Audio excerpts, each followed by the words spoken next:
Hi, everybody. My name is Boris from Wix Bookings, from the distant land of Beersheba. And today, okay, stop. And today, I'd like to talk to you about how and why you should be involved in improving your IDE. So hopefully, by the end of this talk, you will see how you can do just that using the knowledge you already know. So I'd like to start by saying that JavaScript community is amazing, right? We are a completely self-sustaining community, okay? We don't have any company building stuff for us, and the amount of things and innovations that we have produced is amazing. I mean, just think about it. Like, since 2009, we've built amazing things, right? We've built amazing frameworks that allow us to build complex applications quickly, and bypass the limitations of the language. We've managed to create amazing build tools. And we've even managed to convert our language into a true cross-platform language. And all of this is done by you guys. So this is awesome. The problem is, however, that we're building all those amazing things using Stone Age tools, namely our IDEs. So our IDEs are light years behind anything other available in any other language. Let's see an example. So this is a PR from the VS Code repository, okay? And in May of 2018, this is the amazing feature that we got. We finally got an amazing ability to rename our variables, okay? In May of 2018, moments before we're all moving to Mars. Really? Really? Is this the best we can do? Really? Now, we're so used to using super primitive tools that we are ignoring the amount of time we're spending of doing mundane manual labor. Let's see a short example. So let's say I have a simple React component like this one that doesn't do much. And all I want to do is extract those two lines into a new component, right? Seems super simple. Now let's see how many steps you need to take in order to achieve that task. So it all starts by creating a new file, by importing React, and declaring a new component. And obviously copying over my 2 lines of JSX. And I'm done. But not really, because now I have to refactor all the state references because I don't have state anymore. I also need to refactor all the method references because I don't have them either. Oh, but I also need to remember to wrap everything in a fragment because I'm now exporting multiple lines of JSX. Now, this is a nightmare, okay? We are doing all those things dozens and dozens of times every single day, right? When have you heard the last time a Java developer extracted a class manually? Okay? This just does not happen, okay? And just think of how many errors can you do during that process. Now, don't get me wrong, right? The IDE vendors are amazing, right? They are constantly shipping new features to our IDEs, improving our daily workflow, but they have no chance in keeping up with the JavaScript ecosystem, right? For multiple reasons. The obvious one being that usually the IDEs support more than one language. And even if they were to ship all their focus to JavaScript, just think of all the supersets of the language. Just think of all the frameworks being used. Just think of React and the amount of new features that were shipped to React in the last several months, okay? And I think that this is exactly where we as a community need to show the same amount of involvement and innovation that we have shown in other aspects of development. And there is no reason for us not to do so, because we already possess all the knowledge required to do so. And here is a proof, right? This is the repository of VS Code. And the whole IDE is written in the language you already know, okay? And to show you how powerful your involvement can be, I would like to showcase an extension that I've built for VS Code called Glean. And what Glean gives you is exactly what we've seen earlier, right? It adds multiple refactoring capabilities to VS Code. Among those things, it allows you to extract a component automatically by selecting JSX. It allows you to convert your class component into functional component automatically, and vice versa. And it allows you to wrap your JSX with conditional. It also has a pretty good TypeScript support, and it's an open source project. It has almost 60,000 downloads. Now, I'd like to show you a demo, but due to technical difficulties, I won't be able to showcase. But we will use the magic of GIFs, so bear with me, to see some of the capabilities in action. So hopefully. So this is an example of extracting multiple lines of JSX into a new component. Now, as you can see, it creates a new file. It extracts the JSX, wraps it in a component, does all the rewiring for props, imports it in the original location, and replaces the original JSX with the instance of the new component. Okay. Other capabilities is refactoring converting functional component to stateful component or a class component. Again, doing all the wiring for you. And also, it allows you to convert class component into functional component.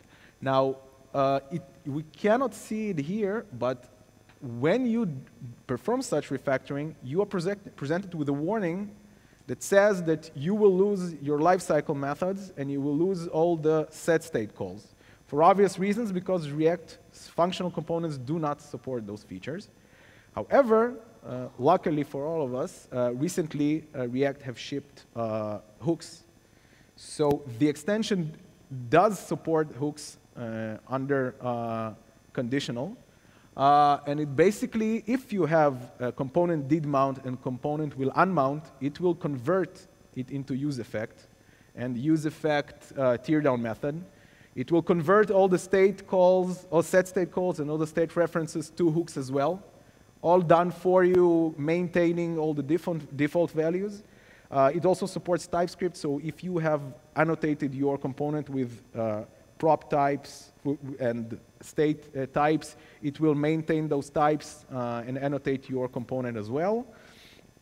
Another cool feature is wrapping your component with the conditional, right? You're just selecting your component and you're basically just write the condition and write the else statement.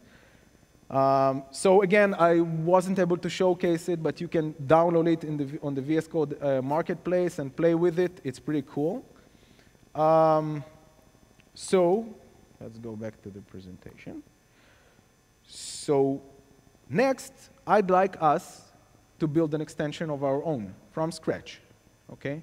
Now, I'm sure your wish list of things, an idea of your choosing, or like of features it's missing is pretty long, and hopefully it will get even longer by the end of the presentation.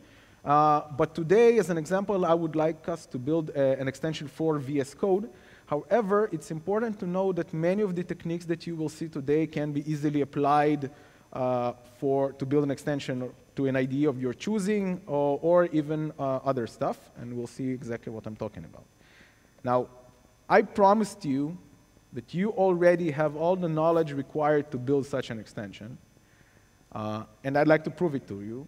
Now, a VS Code extension is nothing more than a node module, okay? A simple node module, such as one you're building every day. And just like you would use Yoshi or, I don't know, Angular CLI or any other generator, kind people of Microsoft have provided us with a generator to create extensions, right? So once you run your code, you will basically get a generated node module with all the dependencies and dev dependencies wired in, with the testing framework in place, with debugging capabilities, and everything you need to get started, and you are off to the races. Next, what you need to do is you will need to go to a package JSON of that node module and define something called an activation event. Now, contrary to popular belief, when you launch your IDE, it will not load the code of every single extension you have installed. What it will do is it will basically load and run their code lazily on demand whenever an activation event that extension is interested in occurs, right? So in my package JSON, I'm basically stating those events, and that can be many things. In this case, for example, it can be that I can say, I want the IDE to load my extension and run its code whenever a user views a TypeScript file, for example, okay? Next, I'll need to use either, again, package JSON or do it in JavaScript and state something called a contribution point. Now, a contribution point basically states which part of the IDE will my extension be extending, obviously. Again, the possibilities are endless, right? You can add new menus. You can modify existing panels. You can add, I don't know, commands to the command palette. Again, up to you, run wild. This is an example of adding a configuration option to the IDE settings menu, basically adding an ability to configure the behavior for our extension. For example, here I'm adding a configurable list of file extensions that I want to treat as JavaScript. Okay?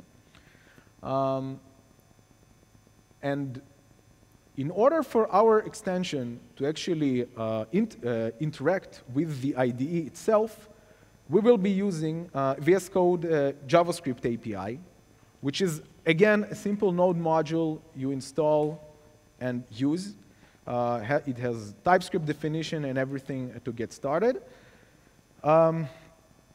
So these are like preparation steps, but we haven't discussed what are we actually building, right? What will our extension be doing? And what I'd like us to implement today is a simplified version of one of the features provided by Glean, which is the class component to functional component refactoring. Okay? So let's get started. As I mentioned, our extension is just a node module, which is being loaded lazily. Now, whenever that happens, when an activation event that we have defined occurs, VS Code will look for a single exported function from our node module, which it will run. Okay? Think of it as like a main function of our node module. And this is where we will write all of our code. So we will start by using the VS Code SDK in order to extract the configuration for our extension. Okay? So we are extracting that configurable list of extensions that we've defined in the contribution point. Next, we would like to add the actual refactoring option to the code actions menu. Okay? So, in order to do so, we will register something, a code action provider, which basically is a class that the IDE will call in order to retrieve the list of options we would like to add to that menu whenever the condition on the passed as the first parameter is true. Again, in this case, basically, we will say that we want to add things to the code action menu whenever a user views a file with that extension. Finally, we will register a callback that basically function that will be called whenever a user clicks on our refactoring option, on our code action. Okay? Again, everything done using JavaScript or TypeScript and using VS Code SDK. So let's have a closer look at the code action provider. Again, a simple JavaScript class which optionally implements an interface provided by the SDK that has a single function that returns a list of options we would like to add to the menu. Okay? each one defined as a unique identifier of your choosing and a human readable label. Now, since this is just a JavaScript function, you can add things conditionally and remove them conditionally. Next, let's actually look at how we would implement the refactoring part, right? The thing that will be called whenever user clicks on our code action. So, as you remember, hopefully from the GIF, it all starts with the user selecting the code he or she wants to refactor. So the first step, obviously, for us is to retrieve the code located, the selected code, actually. And we will use the SDK, first of all, to retrieve the selection range, right, the lines in the column, and then retrieving the actual text located at that range. Next, we will do the actual code manipulation, which we will talk about later. And finally, we will use the SDK to persist the changes. Now, since our extension is a node module, it's also worth mentioning that it runs in a node process. So then the obvious question is, why shouldn't I use something like Node's native modules, such as FS, in order to persist my changes? And there are multiple reasons for that. So the first one being is that it's just easier, right? I have multiple convenience methods, such as replace and append and so on. The second reason being is that I can actually batch my changes and commit them together. So for example, my extension can simultaneously modify several files and then commit all those changes to the file systems at once, which is really efficient and really awesome. And the final reason being is that this prevents bugs. So if you will modify the file system directly, and then you have unsaved changes in your IDE, right? So you have modified the file, but you haven't sent it and now saved it, and now you have modified the file system directly. Whenever you will try to save those changes, the IDE will alert you that now you have a conflict because it doesn't know like which content of the file is more up to date, and it doesn't want you to lose the unsaved changes. So now you get to this Git, like sort of like a Git situation where you need to merge things manually. So doing it this way basically makes sure that the IDE and the file system are in sync. So this is basically all the code that we had to write that is responsible for interacting with the IDE itself. Okay?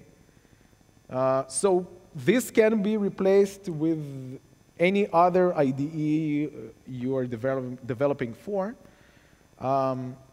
So there is one part missing, which is obviously the most important part, which is how do we manipulate the code? Okay? And the obvious option here is that let's use weird regular expressions and string manipulations, but that would be probably hell. There are tons of cases to think about, and it's just simply not really convenient and not scalable. So again, as I promised, you already have all the knowledge you need in order to implement such extensions. And the tool we will be using is one you already know, which is Babel, right? Namely, we will be using packages that Babel uses in order to achieve its task, which usually is to transpile ES6 code to ES5. But if you remember, I said that we need to support TypeScript. And we usually use Babel in order to transpile ES6 code to ES5, and it doesn't support TypeScript. But luckily for us, since version 7, it does. So Babel does understand types. And obviously, that means that all the packages it uses also understand TypeScript, which is awesome for us. So in order for us to achieve our goal, let's learn from the best, and let's see how Babel does its magic of transpiling code, which is somewhat similar to what we need to do. So it all starts with basically giving it as an input our code, right, the code that we have written. And what it does is it converts it into something called an AST. AST stands for Abstract Syntax Tree. Now, I will not really go deeply into what AST is, but think about it this way. AST for JavaScript is what DOM is for HTML. It's just a huge JavaScript object with nodes that describes the code that you have written.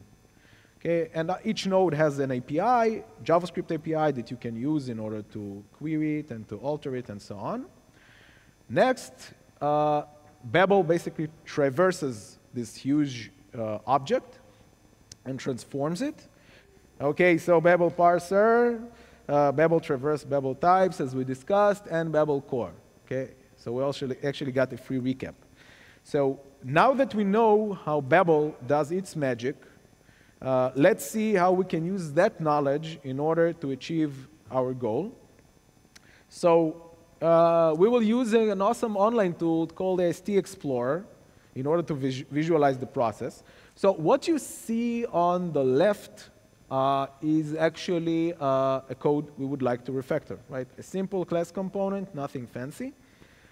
We will then apply a package called Babel parser, which will produce an AST, which is an ugly-looking object, this is actually a representation of the code in square number 1.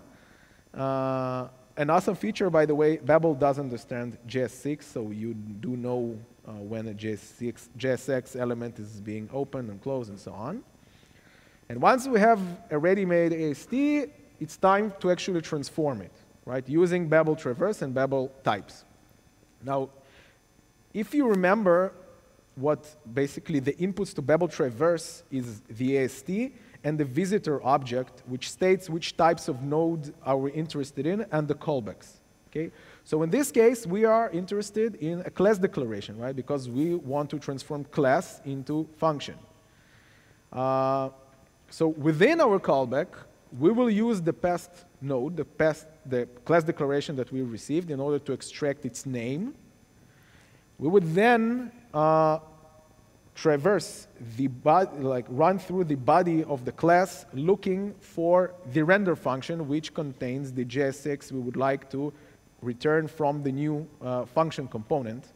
The T there is a reference to Babel types, which is the low-jQuery type of library, which we use here to identify the fact that we are actually looking at the class method and not just a variable or something. Next, we will run through the body of the render method that we have found and look for the return statement. Now, this is important because, again, we want to keep the return statement because we will basically wrap that return statement. We will use that return statement from that method as the return statement from our function component. So next, we will start constructing the new function component by, again, using Babel types to create a block statement, which block statement is the thing that is between the curlies, actually the body of the function, and defining the return statement as the content of the function of the body. And finally, we will replace the class with the new function component, right? With the function, with the original name and the body that we have constructed that contains the return statement.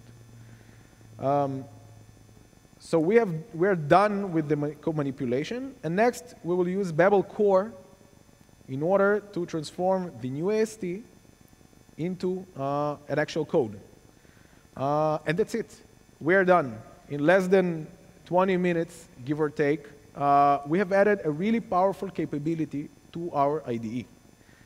So good job to you.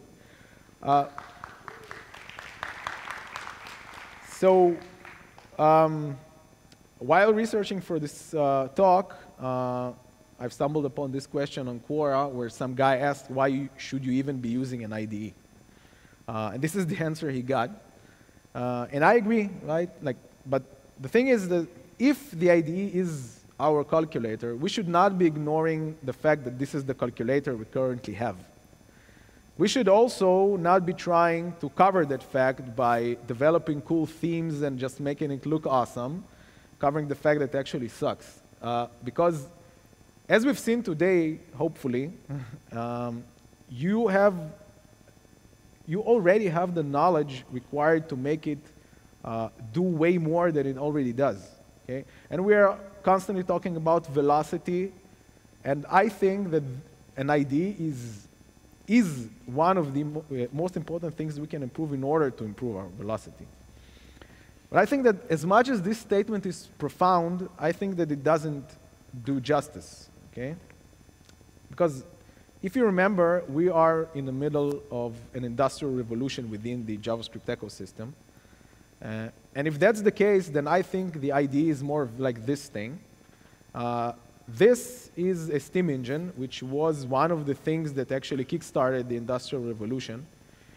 It also was one of the components used within all the inventions that were created within that era. And I think that if we will treat our IDE with the same respect, it will do the same for us. So hopefully I've convinced you to get involved. And if I did, so here are several useful resources to get you started. And that's it. I'm done. Thank you so much.